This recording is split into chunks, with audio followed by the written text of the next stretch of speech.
speaking of language, the first talking point that we'll be discussing tonight, decoding imperial control words. Now, what is this? So, when I speak about empire, I'll just say a few words about that just for listeners who are new, who may or not have heard that before. So I'm going to refer to something called empire probably throughout our conversation tonight. So empire is an ethos, really, a group, a method, all those different things that attempts to restrict humankind to a lower state of being, to limit people to a diminished level of mental, emotional, and spiritual development, deeply conditioning human beings to value collectivism over individualism.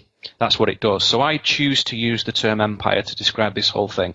Better term for me than New World Order or Illuminati or globalists or whatever.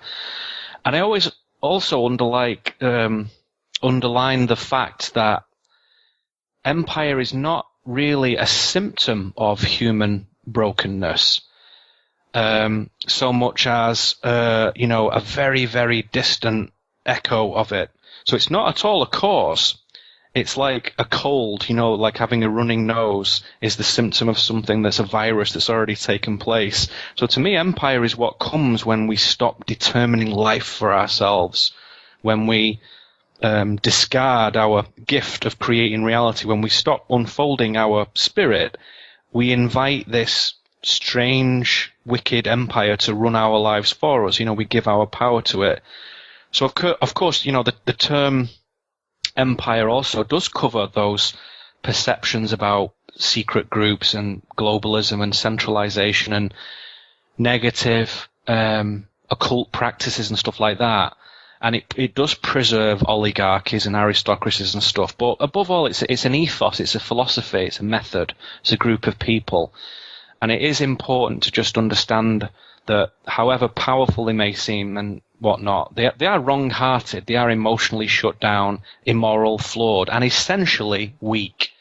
So I'm going to say things that will make empire look very powerful, but they're not, they're weak. And it's only by tricking us into being weaker than them do they have any power at all. So without our consciousness and our consent, they are relatively impotent and powerless. So when we talk about the cunning and the power of empire, it's really their skill for deception, not the might, because they're not that mighty. So decoding imperial control words. So when I speak imperial, of course, I'm speaking of empire in that sense. So let's think of it like this. Let's place ourselves in the position of, say, members of an imperial think tank. A group tasked with, we're the bad guys, devising strategies for controlling major populations in America and Europe and Asia and Africa and Australia and whatnot. And there we all are, sat around a table, secretly trying to shape social policy and attitudes and education and science and military and all that.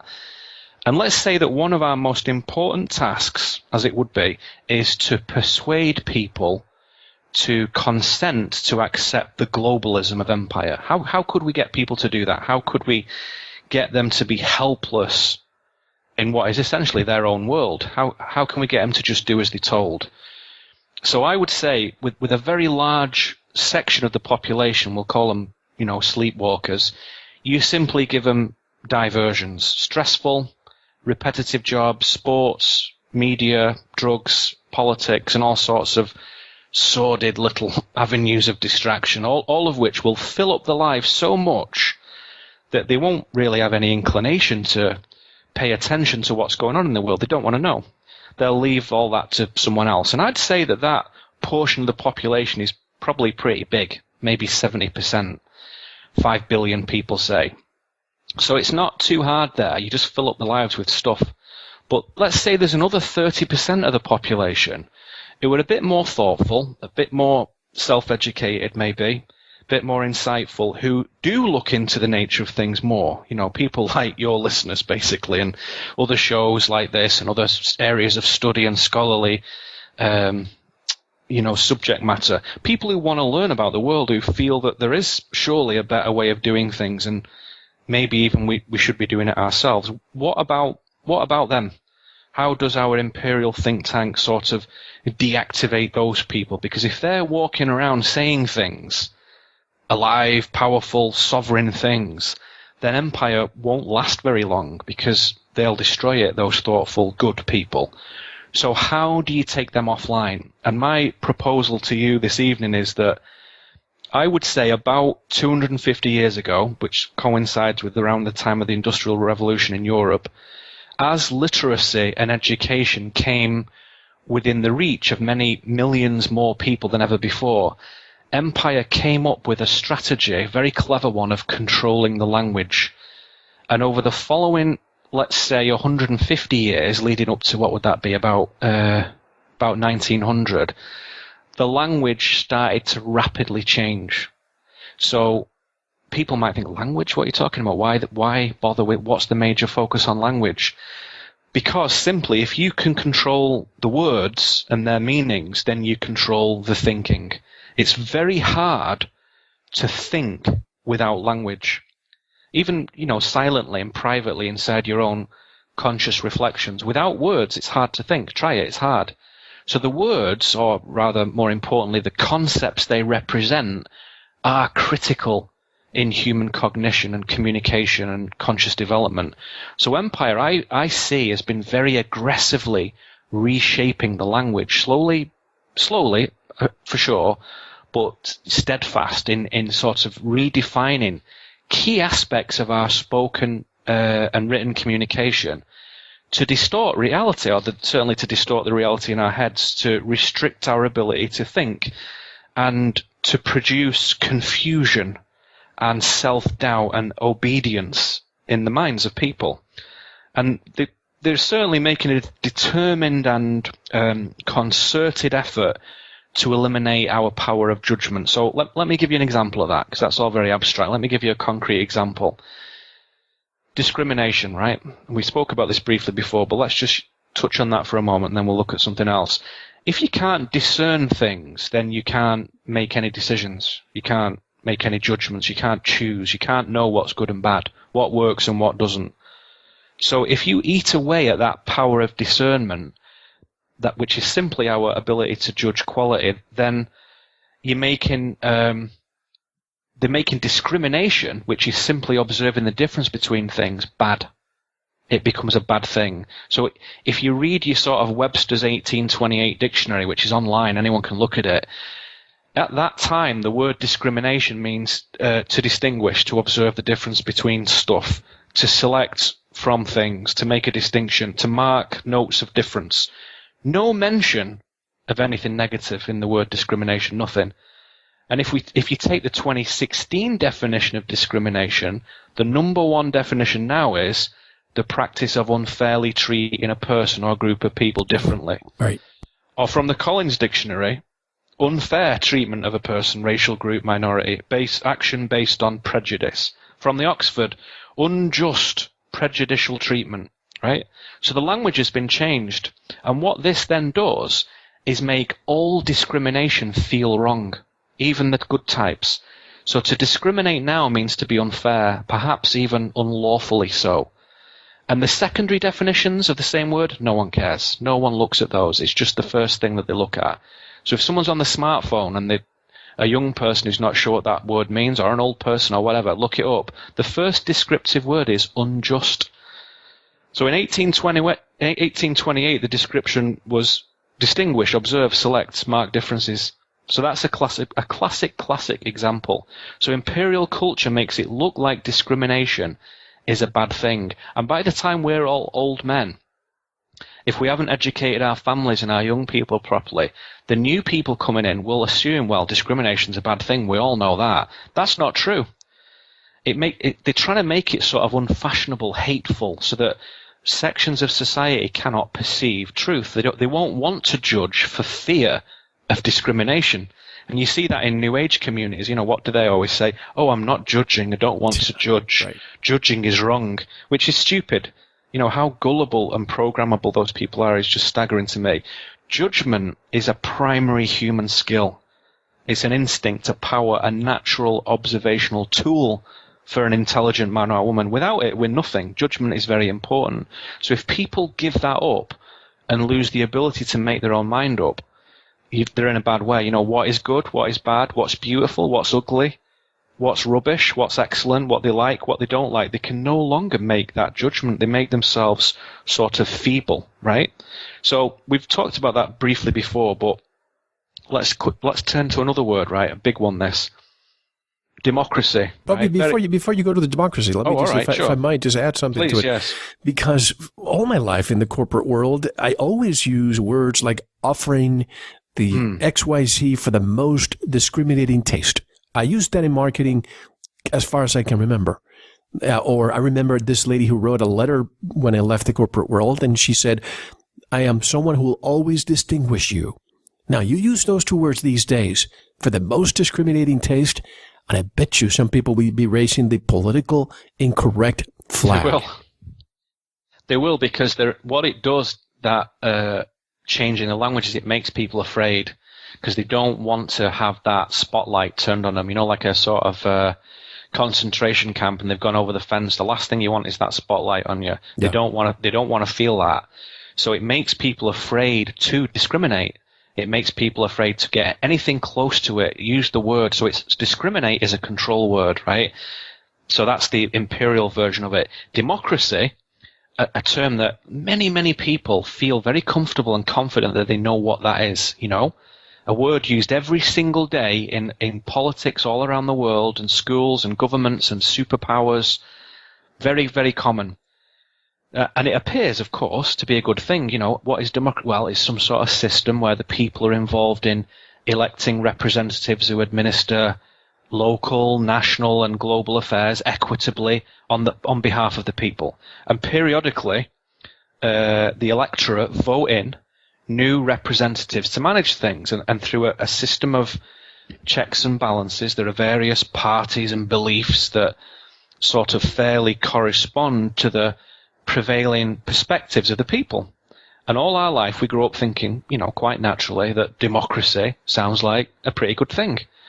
In reality, none of that is real. It's all a total fabrication for two different kinds of people. The ignorant masses who don't care, and the other category of people who do care but are so stubborn in their ideology that they're happy to idealize what democracy could be or might be, not what it is.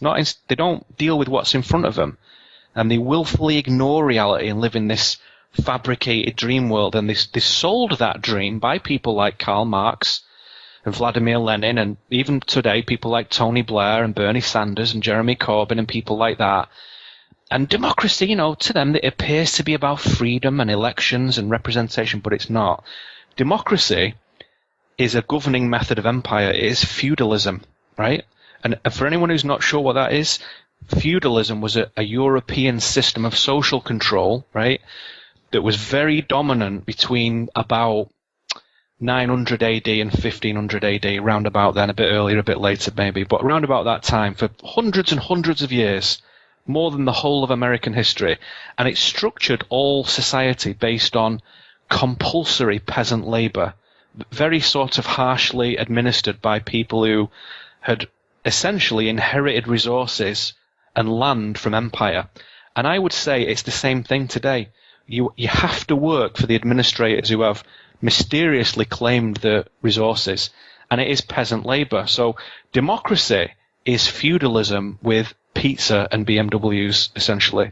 What's the difference between feudalism and the mafia? Don't they come knock on your door and say, give us some money for protection? Well, you could say that because it's based on authority. And at the end of the day, it's like, the IRS. If you don't pay your taxes, they will kill you. So at some point you get a notice, then you get another notice, and this happens to people. We can read about them. You might have spoken to these guys on your show.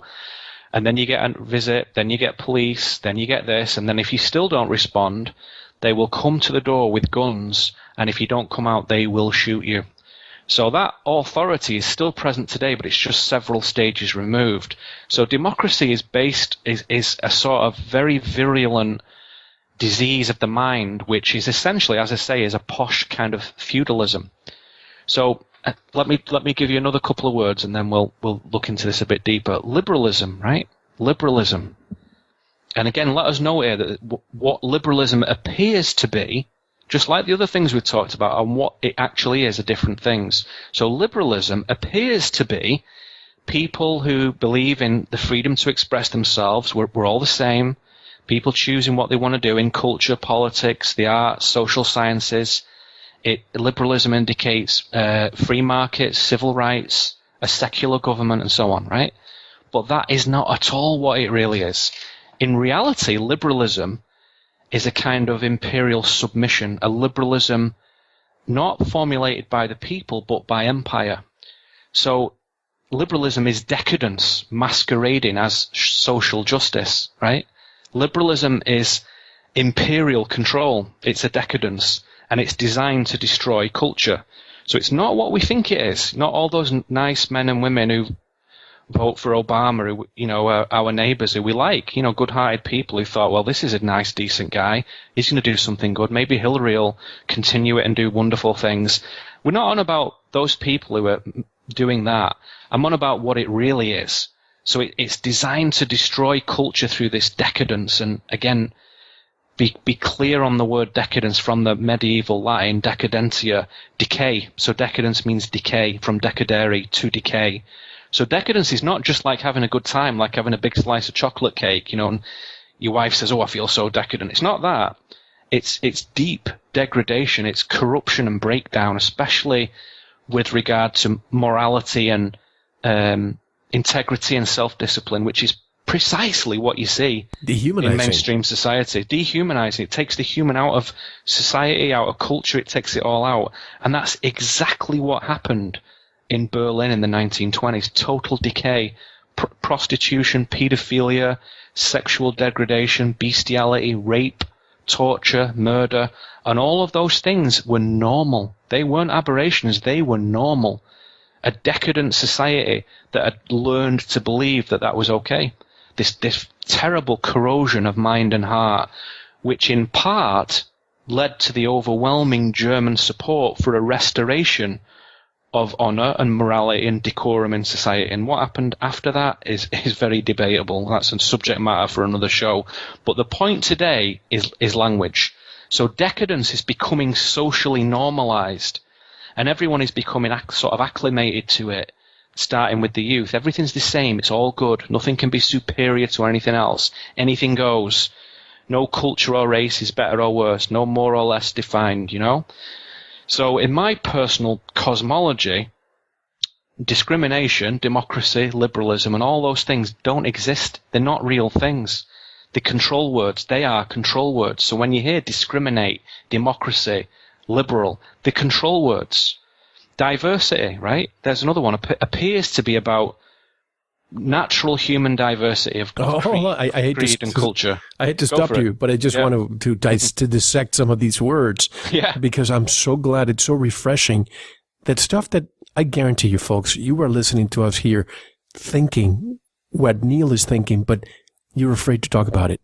Because if you talk about this out there with your friends, your loved ones, people are so brainwashed that they don't want to talk about this. When I think of the word decadence, this is exactly what I see if I ever turn on the TV. In less than 60 seconds, that's exactly what I see, decadence. I remember my grandparents when I was a little boy, and we would be watching TV, and all of a sudden a bikini would show up. They would, oh, look at that, indecent. Let's change the subject, change the channel. I would think, oh gosh, don't be so old schooled. But what we see now, the cursing, the dehumanizing of women, the way everything is portrayed backwards and upside down, I just don't get it unless and everybody knows it. Everybody knows it. Like you said, the listeners, by and large, there'll be one or two maybe, but by and large, we're thinking, yes, yes, yes.